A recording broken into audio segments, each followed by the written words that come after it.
This is Kyle Madson with your top stories on Sports 1140. They're not mine, they're yours. The Sacramento Kings just keep on winning. They beat the Timberwolves 141-130 last night at Golden One Center. Nemanja Bjelica had a huge night against his former team. He had a team-high 25 points, 5 rebounds, 3 assists, a couple of blocks, and he hit 4 of the Kings' franchise record 19 three-pointers. They were 19 of 38 from beyond the arc. Sacramento's off today. They host the two-time defending champion Golden State Warriors tomorrow. Speaking of the Warriors, they got beat down 113-93 at home against the Toronto Raptors without Kawhi Leonard last night. Kyle Lowry led the way for Toronto with 23 points, 5 boards, and 12 assists. Week 15 of the NFL kicks off tonight with Thursday night football between the Kansas City Chiefs and Los Angeles Chargers at Arrowhead Stadium. It's an AFC West showdown. It's got a ton of playoff implications, so make sure you're locked into that right here on Sports 1140 with coverage beginning at 5 o'clock. It's 8:02. Time to put your lights up. If you haven't, Squeaky Clean can hang. Visit squeakyclean.com. Rise and shine, sleepyhead. I'm not letting you go to work today. Wait, what? Everybody, listen up. Welcome to The Drive. Morning, morning, morning. You're gonna talk. Get on the phone at 339-1140. Pretty awesome, huh? Jump in on our text line at 441140. Everyone is talking about it. You must know that. The Drive starts now. Sam Amick will join us next on the Firewings hotline. 21 different flavors to choose from. Firewings.com. Just wing it. ESPN's NBA Insiders just put this out. The article is titled 10 Trades We'd Like to See in the NBA. Ooh! The first one they list, the Sacramento Kings trade Zach Randolph, Justin Jackson, and Iman Shumpert to Minnesota for Andrew Wiggins. Hey! There it is. Hey! Yeah. Here's a sentence I never thought I would ever say. Imagine saying this sentence last year. I could get behind perhaps getting Andrew Wiggins on this team, but not if we have to trade Iman Shumpert. It's just imagine saying that. Screw last year. Imagine saying that 3 months ago.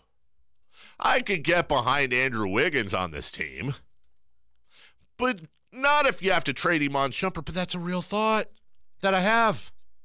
Very strange. Very strange.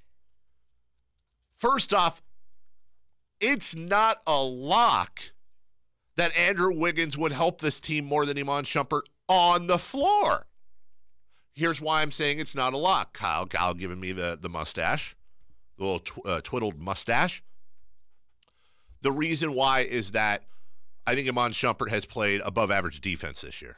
I think Iman Shumpert, Yeah, he's a good defender. Jaeger has used him in his rotations, and you've seen points during the game where the other team will go on the run, especially if it's on the perimeter, and he puts Iman in there. I'm not saying Iman's a lockdown defender. I'm saying he's a better defender than Andrew Wiggins. Andrew Wiggins was a sensational defender at Kansas. He was. And I think the reason he is not that good of a defender in the NBA is because Tom Thibodeau is a bad coach. I agree with you there, too. And that's the thing about Andrew Wiggins. We don't know, what is he, 23? Yes. 22? We don't know what his ceiling is. I think basketball fans everywhere can get behind the idea of Andrew Wiggins playing for Dave Jaeger. But what Iman Shumpert has done, I don't want to label Iman Shumpert a rah-rah guy that his only contribution is in the locker room. No, he's done a really nice job on the court. He's been a really good player on the floor. Yes, that is an undeniable fact. But then when you get to what he has done in that locker room, he is, I'm going to say it, and I don't think I'm wrong. God bless De'Aaron Fox. He's the leader of the team. But Iman Shumpert's the spiritual leader of this team. Sure. He's the guy. He's the vet who's won an NBA championship, 2, I think. He's the guy. 1? Is the it Cavs one? only won one of those. Derp. He's the guy. Well, he won an emotional championship, Kyle. That's what I was counting. I don't know.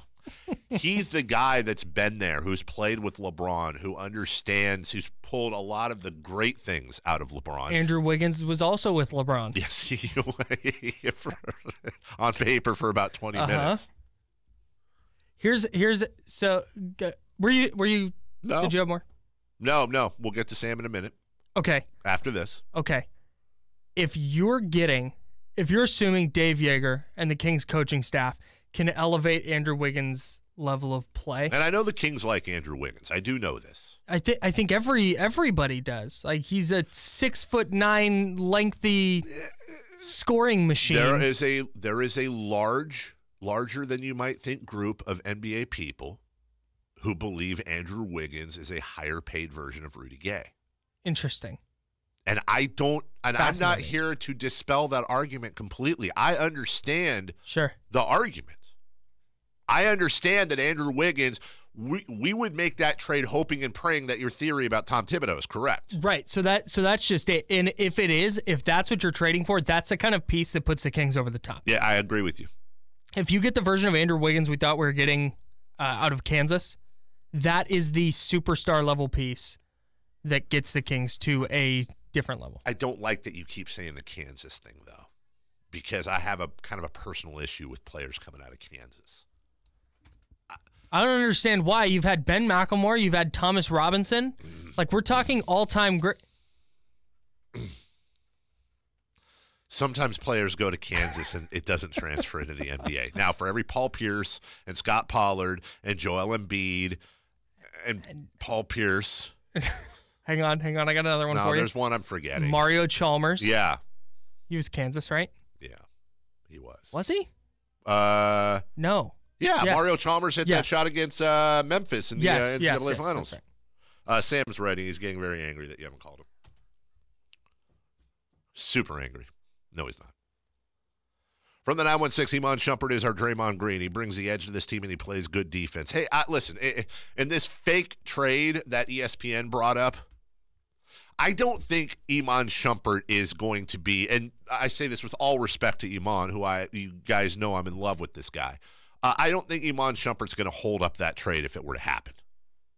So, yeah, I'm pretty sure the Kings could probably pop somebody else in Iman's place, and Minnesota would be just fine with it, if that were the case.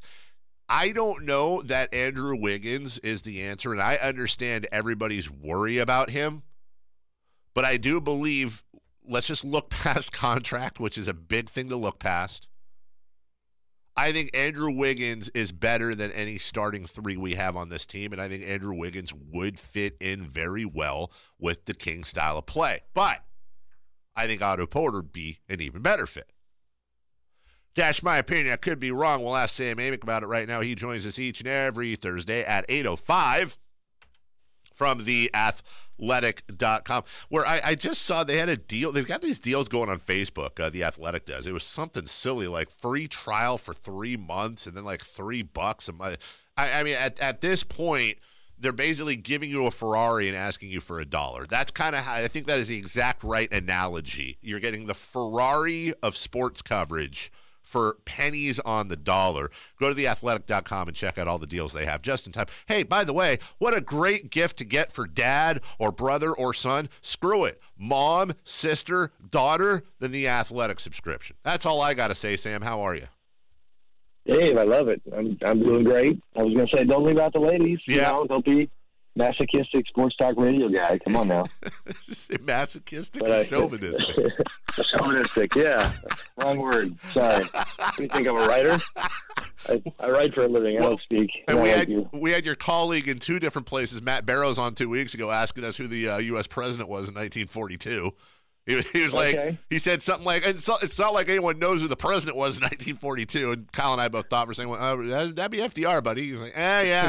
I went to Virginia. Sorry. Yeah, we had that covered at Sac State. Come on, Matty. Yeah. Let me run this by you. Just for funsies.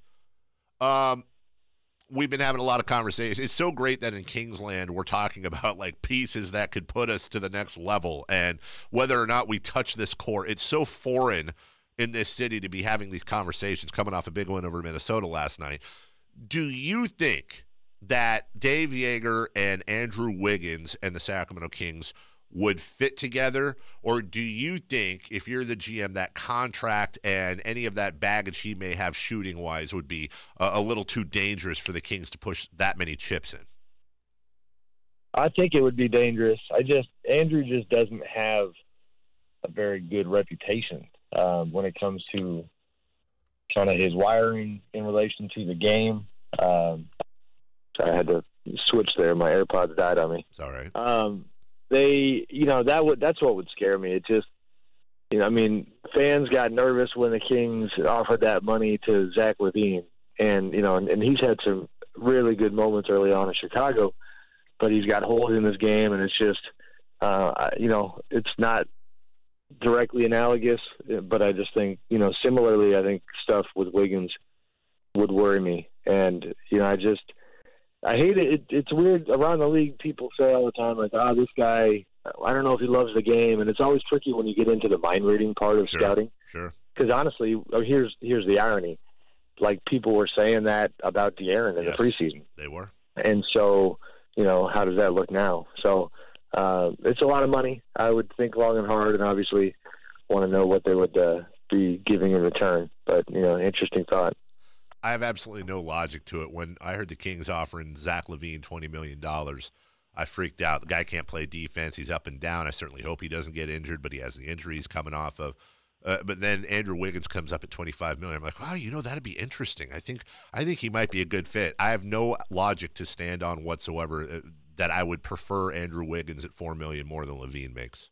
It's kind of dumb. For that money, it's so tenuous with what they're trying to build here that I would want more of a track record that, conveys that of a $25 million player. That's it. And even Otto Porter, I know another name that gets thrown around a lot with the Kings, and our Jason Jones had reported that they keep monitoring that situation. Even that one, at least, there have been stretches where you can see him at his best, what he is. And Andrew just comes and goes. And I'm probably a little tied up in the locker room stuff as far as, like, during the Jimmy Butler saga, just what people would consistently say about Andrew and his personality, and just, he's kind of an odd duck, and people don't know how that's going to impact his career. Sam Amick with us. If you go to The Athletic and read Sam, he just put up a nice big article about 4 hours ago titled "The LeBron Narrative: Why Bringing the Lakers Back to Prominence Could Net Him a 5th MVP award." My thing is this: LeBron has brought the Lakers back to prominence, but is that more impressive, being that they're just 2 games back of the Lakers, than De'Aaron Fox bringing the Kings back to prominence? Why is your article why is it not about De'Aaron Fox being the MVP? That's what I want to know, Sam. Not there yet. God, I hadn't thought of it. I'm going to delete this one. I'm going to just delete it, the whole thing. I'm going to take it off the site. I didn't even give him a mention. I mentioned like 7 players. I didn't even mention De'Aaron, so I apologize. Yeah, we're not quite there yet. No. But it's, this is, and I hate to, like, hesitantly knowing that I'll strike a nerve with the Kings Nation. I was chatting with my buddy Tim Bontemps of ESPN last night at the Warriors game, and sure enough, we, the good old Luka discussion comes up again. Yeah, and I was like, I don't know, man, come on, like he's been amazing, but I was kind of leaning towards the side of, like, Buddy Hield's been really good. Would De'Aaron have made this jump if Luka was, part of the team? And listen, Tim, like a lot of people, just flat out looked at me and was like, yes, yes, yes, yes. I want to see that Kings team with Luka on it. And, so that part is a trip.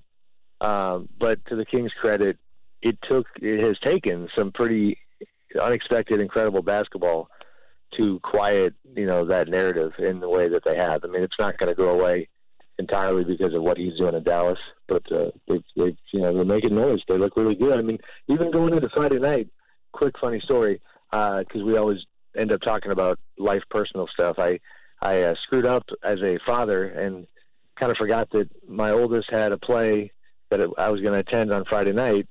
And so next thing you know, it's like, wait a minute, like, it's Kings Warriors, and it's like a real Kings Warriors game, like an exciting, hype-worthy Kings Warriors game. And so lo and behold, there's another showing of the play this evening. I'm going to go ahead and get to that one so that I can make sure I get to this game tomorrow.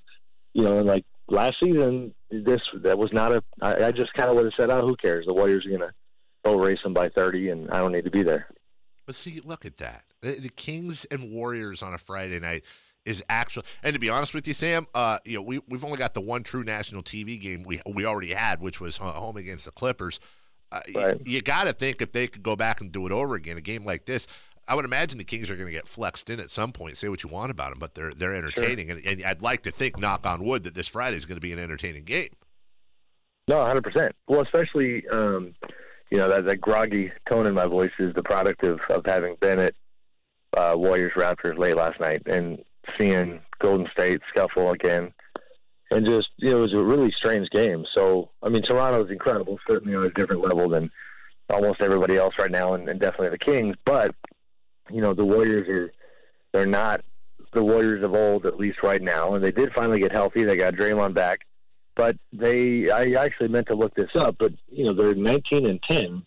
And I guarantee you that last couple of years, that 10th loss for that group, and I know the bar is extremely high, it typically comes a whole lot later in the season than mid-December. So point being that I think if you're the Kings in terms of confidence and swagger in your home building, as you're sitting there with, I believe, a 15-12 record, is that the deal now? Yep. Yeah. Then, they can walk in, they can go to work that night feeling like, they just might go home with the W, which is definitely a change.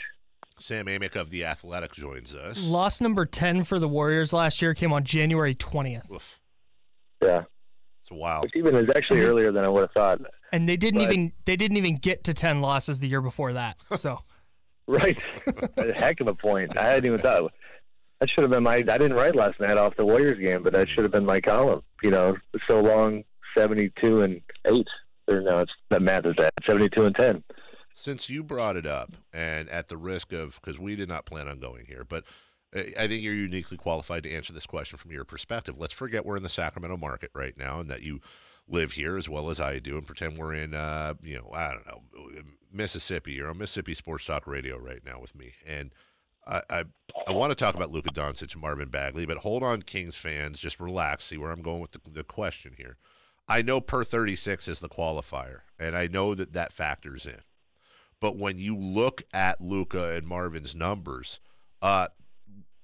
the advantage Luka has on Marvin in assists is made up and then some by Marvin's advantage in rebounds, blocked shots, and on the defensive end and the lack of turnovers. My point is, if you look at their numbers across the board, it's really, really, you'd have a tough time deciding who's having the better year based on that. And we haven't even gotten to the fact that Marvin's shooting 11% better from the field. So I'm obviously weighing this towards Marvin, but my question, Sam, is why is the national media seemingly so head over heels gaga in love with Luka Doncic and the Dallas resurgence, but there's almost nothing about Marvin's contributions to the Kings and their resurgence? What am I missing here, truthfully?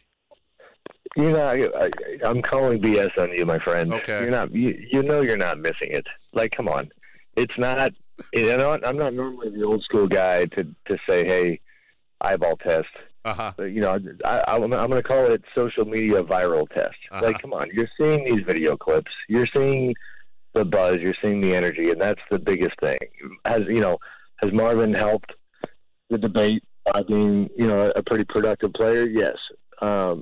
Luka has become a franchise centerpiece in like 6 weeks for that. I mean, and I'm not trying to be overly dramatic, and I don't also know that it will sustain during this entire rookie season, but talking to scouts, talking to coaches, talking to people in Dallas, culturally in terms of their group, it's not about the numbers. It's about a guy who, like a lot of people knew, came into the league as professionally a grown man who had been in the pros for a long time, and who was also the benefactor of the new freedom movement re-emphasis that fits in really nicely with his game.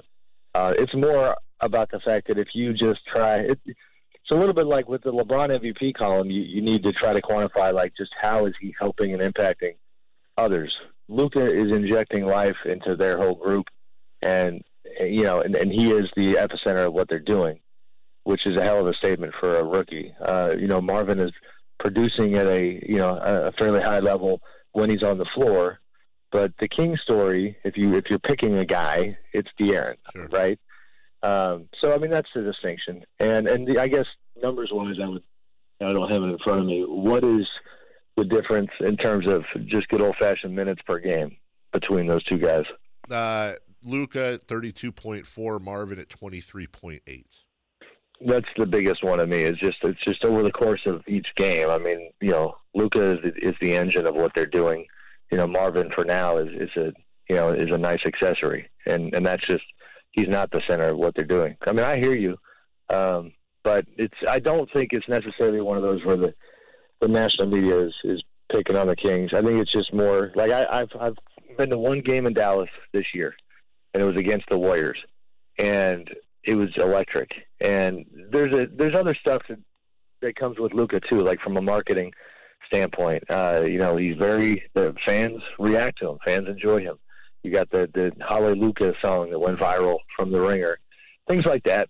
So, it's the difference between, a guy who's running an offense and got the ball in his hands a ton versus a big in Bagley who, and one of the arguments against Marvin is that the league has changed in a way that some people think should have led to the Kings, going a different direction with their pick. And in some senses, Marvin is more old school with his game.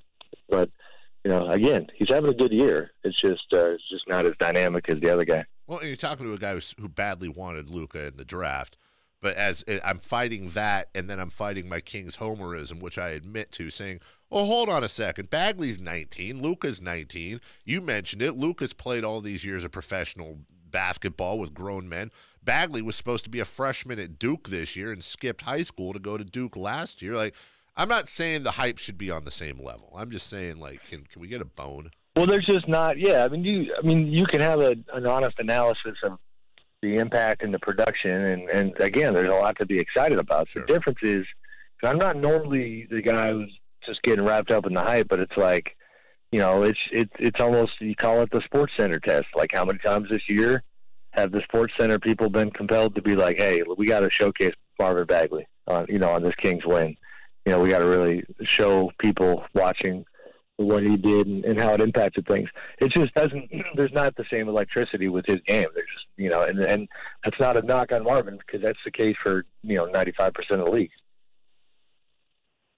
Sorry, my mic was off. I'm sorry, Sam. Sam Amick with us from The Athletic as we wrap up.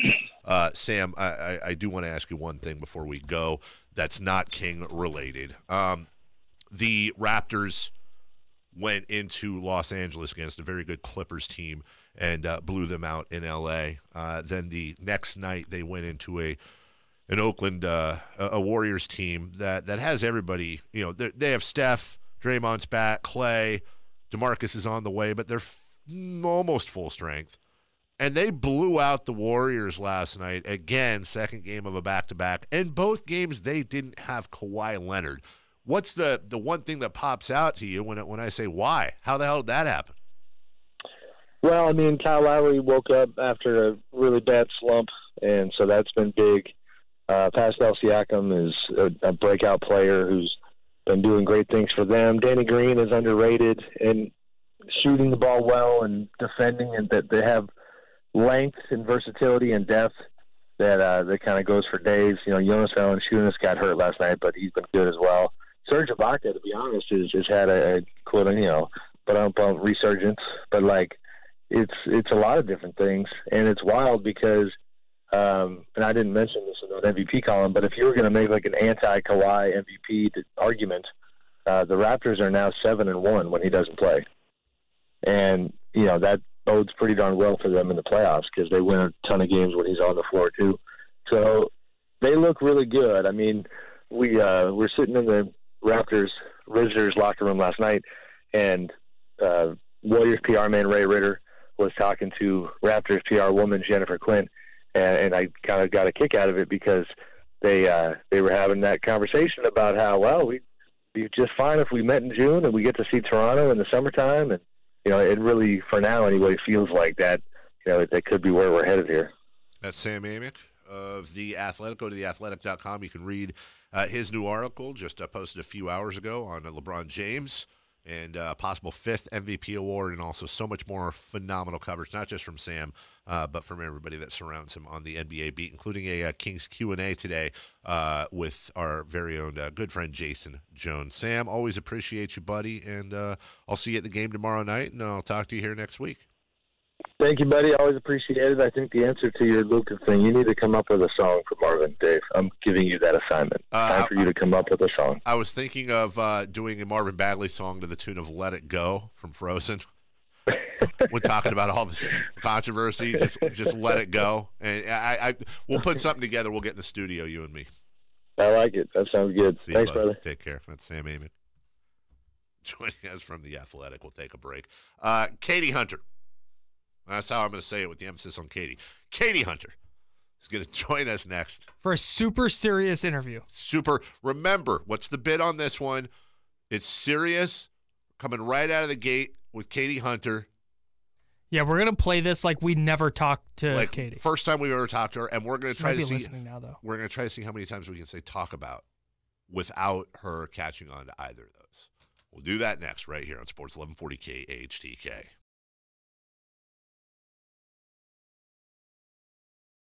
This is Kyle Madson with your top stories on Sports 1140. The Sacramento Kings won last night. They beat the Timberwolves 141-130 at the Golden One Center.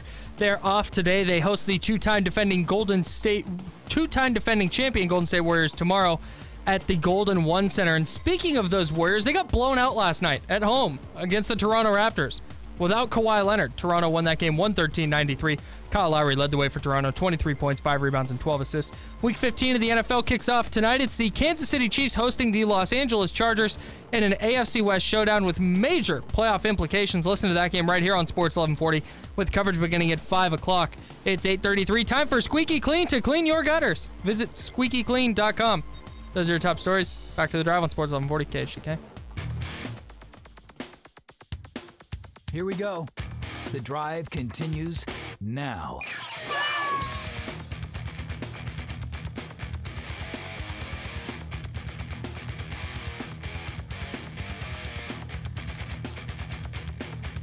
So Stephen A. Smith was breaking down. What was this, Kyle? He was on the ESPN Morning Talking Heads show. And he said what? He was breaking down the Thursday night game, talking about the matchups he's looking for. And he just names a couple of people from the Chiefs that he's watching. And then he goes over to the other side, to the Chargers, where he really likes what Hunter Henry, the tight end, is doing this year. Hunter Henry's been fantastic. Yeah, and what he's contributed to that team. Hunter Henry tore his ACL before the year started. Teddy Bruschi's face is so funny because he's like the third. He's like the guest on there with Stephen A. and Max. And his face, it's like when somebody says something just outrageously wrong and you kind of scrunch your face up in disbelief that they just said that. Jimmy Garoppolo has been tremendous down the stretch for the Niners, too. Let's not forget that. Only because of Jerick McKinnon, though.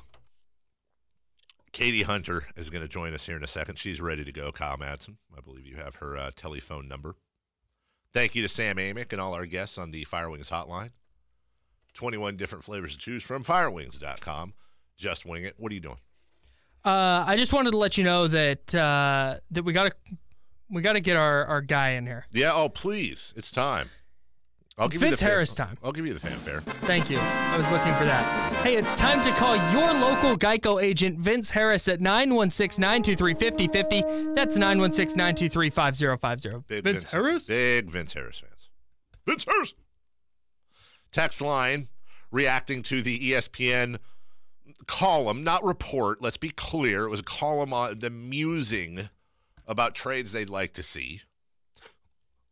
And it says, Zach Randolph, Justin Jackson, and Iman Shumpert for Andrew Wiggins. It's amazing how things have curved. Not that Kings fans were always super pro Andrew Wiggins. There was definitely, I remember bringing this up before the season started, and there certainly was a lot of pushback. Now it's like 94% no. No. I'm not saying that, by the way, I'm not saying you guys are wrong.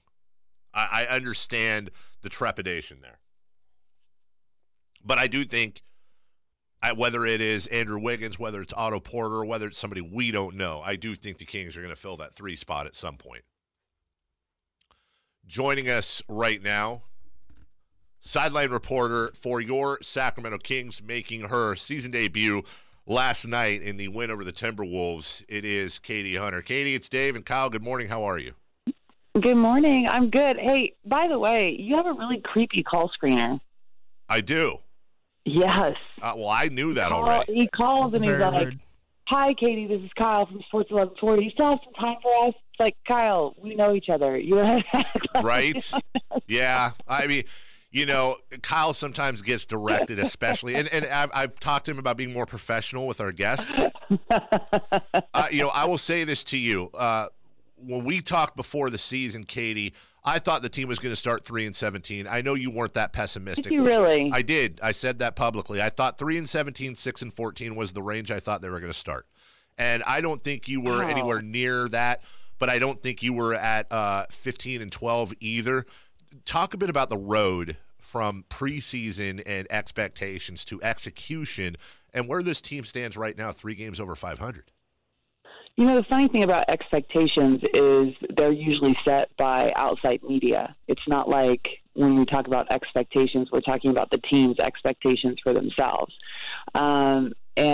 This team has struggled mightily the last several years, particularly on the road. But it was that road trip when they went to Miami and Orlando and how they played during that trip and their first back-to-back, and that's when they kind of started to gain momentum. And the funny thing is I had talked to Buddy last night before the game just about this team and Willie Cauley-Stein's comments on the fact that they're a club now, they're a brotherhood. And he said, I asked him kind of what changed, and he goes, we started winning, and we started tasting what that was like and figuring out what led us to that, which was running and playing with pace. And he said, we've bonded because of that experience of kind of winning ball games. And it's funny, Dave, because I feel like we've had conversations in the past about teams tanking and how it's better because you get picks, and I've always been a proponent of it's never a good thing for young players to lose. They need to learn and understand what it's like to win, and I think that's just the difference. This team started out on a really good, strong note this season, and they just started rolling because they've figured out what it's like to win, and it's created this kind of synergy with this team. A lot of the focus this year with the Kings has been on the young players, on the De'Aaron Foxes and the Marvin Bagleys. But I think that you can't overlook the contributions from guys like Nemanja Bjelica and Iman Shumpert. Talk about the contribution that those veterans have had on this team and turning around the culture. Well, Bjelica is a pleasant surprise. And, he was basically wasting away in Minnesota and then was going to go to Philly, and you have to give Vlade credit for coming here. And I believe he's been quoted as saying, when Vlade and Peja call, you're obligated, you have to. And so it's one of those things where it's like, thank God they called him because he has been a difference maker on this team. But even speaking with De'Aaron last night, he was saying that he feels the key kind of factor in the turnaround this season for the Kings has been Iman. And he's like, it's not really just about the stuff on the court that he does. His leadership is one thing, but he said he's brought them together off the court. They have team dinners together. They hang out together. They do things together away from basketball, and that's helped create and form that bond. And I found that very interesting because, that's so important. And I think a lot of people don't realize and they don't see kind of what goes on away from the team and away from the practice facility and the arena that, hi baby, yes, that is really important for a team's success. You see what happens on the floor, but it's the stuff off the floor that really can kind of be a difference for a team and really bring them closer together. So Iman, I'm curious about that. I want to talk to him about it because, what was his leadership like in Cleveland? Did he have the same role, or did he learn from being on that team the importance of it? I want to speak to him about that and kind of see what's changed with him here, if anything. Kayte Hunter joining us, sideline reporter for the Sacramento Kings. I want to stay on Iman since you were just talking about him. There was one of those fake trades brought up by ESPN today. It was Iman Shumpert and Zach and Justin Jackson for Andrew Wiggins. Now we want to get into the do's or don'ts there, but when you're talking about Iman Shumpert, it seems, as you've pointed out and Kyle pointed out, it's those contributions off the floor, and sometimes even on the floor. We talk about Kosta Koufos a lot and how some of his contributions on the floor, they're not dunks, they're not flashy, it's tough to see. And with Iman Shumpert, maybe the two most difficult things to recognize is defense and what he does in the locker room. So with this young team, just again, talk about what Iman brings, but more importantly, how difficult it is to quantify that when you're not in that locker room. Oh yeah, I mean, defense is one thing, and he has a reputation for that. He had a reputation for kind of being a defender in Cleveland as well, but that was really where his reputation stopped. You never heard about him being much of a vocal leader. You didn't hear about him being an offensive contributor, and the funny thing is how a change of venue for someone can really change their career. A smart professional in any sport, they contribute differently based on the need and the team that they're on. But he kind of, I feel, got labeled, and I don't want to say unfairly labeled because he won titles in Cleveland, but he got labeled while he was there as being just, a defender. But he's obviously so much more than that, and he's a smart enough professional to realize his need on a team, and that's how you stay on a team. That's how you're valuable to an organization, and that's how they keep you around. I don't ever want to say that a team's not going to trade a player because it's a business, and his contributions for this team, I don't even think you can quantify them. And it's kind of surprising to me that he's the one that kind of stepped up because he was here last year. But I rarely spoke to him. He was kind of rehabbing, and then he was injured, and he just was kind of a non-factor. And I didn't feel like he was much of a presence in the locker room. But obviously, I was wrong because I don't feel like this is something that just happens within, a 26, 27 game period of time. I think this is something that started to build last year, and you have to give him credit for doing that based on the circumstances and the situation that he was brought here under and that he didn't play. So, I mean, the trades and all that, Dave, I pay no attention to it. But players like Iman have more value than just, throwing them in a contract to make it, or throwing them in a trade to make it work out for both parties. I'd be surprised if they dealt him at all, but you never know. All right, that is Kayte Christensen doing a phenomenal job back on. Excuse me, that is Kayte Hunter doing a phenomenal job back on the sidelines for the Sacramento Kings. We're out of time. Just one last thing before you go. Talk about how incredibly professional this interview was and how we prefaced each question with talk about and whether or not you noticed that. Oh, my goodness. I don't know if you guys realize this, but I was caring for a 3-month-old child during this interview, so I wasn't picking apart your question. Highly unprofessional, by the way. Pretty unbelievable. You guys were really overly professional today. I'm quite disappointed in you. So I feel like our professionalism outweighed your professionalism because you need to establish who runs the ship there, Kayte. Yeah, establish dominance. Be the alpha. You were being overrun through this whole interview. Okay. By a baby. We will have the baby on next time. Yeah, we'll have the baby on, and Kayte can chime in the background. By the way, did you have baby headphones last night? I know she was there. You know what? I like epic mom failed. I took one of the cars, and it had everything in it. It had her headphones in it. It had the stroller. It had the baby carrier, and poor Joseph came in the other car and couldn't get any of that stuff. So he literally just brought her for like 15 minutes just to show support for mommy on her first day at work. And then he took her home. So, yeah, I failed on all that. I feel bad. Okay. All right. Well, you know what? There's always next time, Kayte. Yeah, I know. Well, it's all about figuring out your workflow. I'm just going to start taking the other car to work because it's too much to swap everything out. Yeah. Smart idea. That's a very smart idea. That's Kayte Hunter. Smart idea, Mom. She hunts cages, and she is a mom. She does it all, and she joins us today, and you'll see her tomorrow night. Big game, Warriors, Kings, Golden One Center. Thank you. Give the baby a kiss. Say hi to Joseph from us, and then we'll talk to you soon.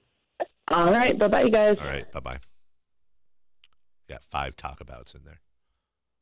Kyle kind of screwed it up, though. Not going to lie. Kyle oversold it on the phone. It's all right. We'll take a break. I didn't oversell. I mean, she started the interview. Stop blaming it on me. Well, just for that, Kyle, coming up next, we're going to do we'll give you a chance to recover with your Kyle Madson's Cold Hard Facts brought to you by Coors Light, and a quick word from Hoblet Ram right here on Sports 1140 KHTK.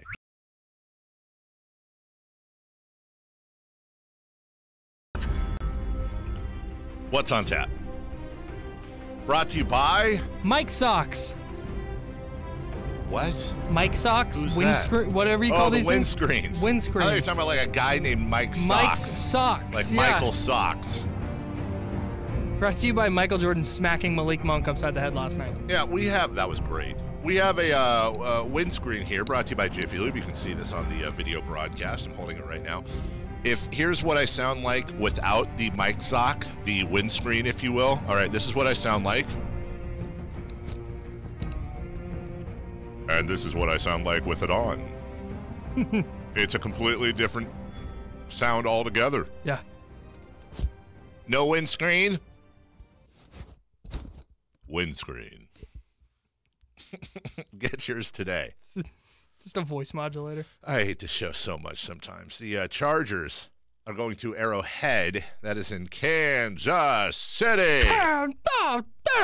And they're taking on the Chiefs tonight. That is Thursday Night Football on FOX, spells Fox. 5:20 is first kick. 5 o'clock pregame starts right here on Sports pregame. 1140. On the Sporty 1140, that's what we call it. I bet Vince Harris is going to be dialed into that. And it's time to call your local Geico agent, Vince Harris, at 916-923-5050. That's 916-923-5050. Time now for Kyle Madson's Cold Hard Facts, brought to you by Coors Light. It's time for the Coors Light Cold Hard Fact of the Day. Here's Kyle Madson. Oh, hey, Kyle Madson. How are you? Hey. The Kyle Madson Sports Desk. And what do you have for us today? Yeah, just an easy one. The Kings set a franchise record last night with 19 made three-pointers. Nemanja Bjelica's late three broke their franchise record, which they had set in February of 2017 and then January of 2018. They made 18 twice. They'd never gotten to 19, though. Never. They got there last night. And I think that the reason this is important, I know a lot of people probably knew that already, but the reason that's important to me is the Kings shot 38 three-pointers, and I think that needs to be more of a trend. Is they need to be up around the 40 range in three-point attempts. Yeah, they do, and we talked about that a little bit earlier. They either lead the league. I haven't looked at the stats today, but I believe they either lead the league or are in second in three-point percentage for the team. But they're near the bottom when it comes to how often they shoot them. Yeah, they just got to shoot more. In fact, Sacramento is leading the league. They're 4/100s. They're at 39.4% ahead of the Warriors at 39% when it comes to three-point percentage. Unfortunately, though, they've moved up now. They're now 24th out of 30 teams, shooting just 28.5 a game. That's not enough. As opposed to Houston leading the way at 41.7. Now, here's what I say, Kyle, and I believe this is a Coors Light Cold Hard Fact. If the Kings could hold on to leading the league in three-point percentage, but also lead the league in attempts, they will improve.